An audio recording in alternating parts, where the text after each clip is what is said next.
Assalamualaikum warahmatullahi wabarakatuh. Perkenalkan, nama saya Risma, NPM 1940210006 dari lokal S1. Di sini saya akan menjelaskan mengenai pengujian bahan pengemasan. Terlebih dahulu saya menjelaskan tujuan dari pengujian kemasan. Tujuannya itu agar produk yang diproduksi tidak mengalami masalah, kerusakan, perubahan kualitas, warna, bau, dan sebagainya. Karena kualitas kemasan yang tidak stabil. Kemasan yang baik harus dapat mendukung produk tersebut melewati masa kadaluarsanya. Peranan dan norma pengujian. Yang pertama yaitu identifikasi bahan kemasan, yang kedua pertimbangan dalam pemilihan bahan kemasan yang akan digunakan, yang ketiga mengevaluasi penampakan bahan kemasan pada akhir pengemasan jika mengemas kontak langsung dengan bahan, yang keempat menentukan daya tahan bahan pengemas melalui penanganan normal atau tidak normal. Selanjutnya yaitu metode pengujian yang dikembangkan oleh industri pengemas tergabung dalam asosiasi. Yang pertama yaitu ASTM, American Society for Testing Material. Ini merupakan organisasi internasional sukarela yang mengembangkan standarisasi teknik untuk material, produk, sistem, dan jasa. ASTM International yang berpusat di Amerika Serikat. Ini dibentuk pertama kali pada tahun 1898 oleh sekelompok insinyur dan ilmuwan untuk mengatasi bahan baku besi pada rel kereta api yang selalu bermasalah. Sekarang ini, ASTM mempunyai lebih dari 12.000 buah standar. Standar ASTM banyak digunakan pada negara-negara maju maupun berkembang dalam penelitian akademis maupun industri.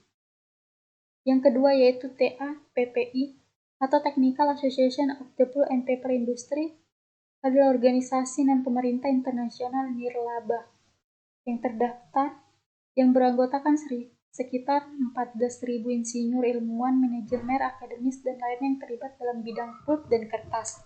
Selain pulp dan kertas, keanggotaan TAPPI mencakup beberapa bidang pengemasan yang terkait seperti papan sedan bergelombang, pengemasan fleksibel, laminasi, perekat, pelapis, dan ekstrusi. Selanjutnya yaitu FPA, Flexible Packaging Association, yang menjadi suara industri pengemasan fleksibel pada tahun 1950. Tujuan FPA adalah menghubungkan, memajukan, dan memimpin industri pengemasan fleksibel. Anggota FPA adalah produsen kemasan fleksibel yang dijual kepada pengguna atau distributor untuk tujuan pengemasan dan pemasok bahan atau peralatan ke industri kemasan fleksibel. Diproduksi dari kertas, plastik, film, aluminium foil, atau kombinasi dari bahan-bahan tersebut, dan termasuk tas, kantong, label, pelapis, pembungkus, roll stock, dan produk fleksibel lainnya. Selanjutnya itu ABA, American Boxboard Association, yang didirikan pada tahun 1903 oleh sekelompok pengusaha dari Grand Rapids. Perusahaan ini beroperasi selama beberapa tahun dari sebuah gedung di Leone Street, kemudian pindah ke gedung yang lebih besar di Summer Avenue, sebelah barat Grand River pada tahun 1907. Pada tahun 1910, American Paper Box Company mendirikan perusahaan asosiasi American Boxboard, perusahaan yang mulai beroperasi sebagai pabrik kertas di sebuah pabrik di sudut barat daya Godfrey dan Market Avenue. Mereka juga menciptakan anak perusahaan lain, yaitu American Corrugating Company. Dan yang terakhir yaitu International Safe Transit Community, adalah organisasi yang fokus pada perhatian khusus pengemasan transportasi, dan misi mereka adalah mengembangkan dan memberikan standar program pendidikan dan alat untuk optimalisasi sistem pengemasan secara ekonomi, sosial, dan lingkungan. ISTA mempelopori konsep pengujian dan sertifikasi kinerja paket lebih dari 60 tahun yang lalu, dan hari ini prosedur pengujian standar dan program sertifikasi mereka berada di garis depan pengemasan. Transportasi yang bertanggung jawab. Slide selanjutnya itu produk kemasan kertas. Di sini terdapat 4 produk kemasan kertas. Sedangkan metode yang digunakan untuk menguji produk kemasan kertas yaitu menguji mutu kertas dilakukan pada kondisi atmosfer standar. Kertas dibiarkan pada kondisi ATM selama minimal 24 jam sebelum diuji. Standar atmosfer pengujian mutu kertas oleh TAPPI yaitu suhu 23 derajat Celcius. Selanjutnya, parameter mutu kertas. Yang pertama, kadar air ASTM itu mempengaruhi kekuatan kertas dan kelancaran jalan kertas di dalam mesin. Yang kedua, berat trim atau berat dasar. Berat sejumlah kertas dengan ukuran panjang dan lebar kertas. Kertas yang banyak beredar mempunyai berat trim yaitu 10 kg.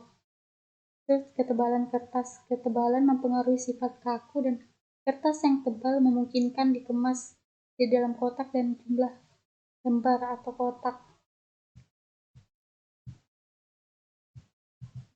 Selanjutnya yaitu produk kemasan kaleng. Di sini terdapat produk kemasan kaleng yaitu yang pertama produk Coca-Cola, yang kedua produk susu Pediasure, dan yang ketiga yaitu produk Frisian Flag. Produk kemasan kaleng dalam pengujiannya menggunakan metode climate testing. Pada kemasan kaleng makanan untuk mensimulasikan berbagai skenario penyimpanan dan pengiriman biasanya dilakukan uji kualitas secara teratur untuk menguji kaleng di climate chamber yang konstan. Instrumen yang dapat digunakan dan paling cocok adalah Memer HPP 110. HPP 110 memiliki pemrograman ramping yang cocok untuk kombinasi suhu dan kelembapan yang dilengkapi dengan software. Sebelum pengujian korosi perubahan warna atau perubahan pada lapisan pelapis, parameter pengujian ditetapkan secara individual. Kombinasi suhu kelembapan yang biasa digunakan adalah 40 derajat sampai 80% RH. Berganti dengan 25 derajat Celcius atau 40% RH.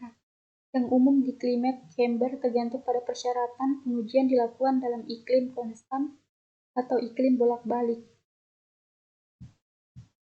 Slide selanjutnya yaitu produk kemasan plastik.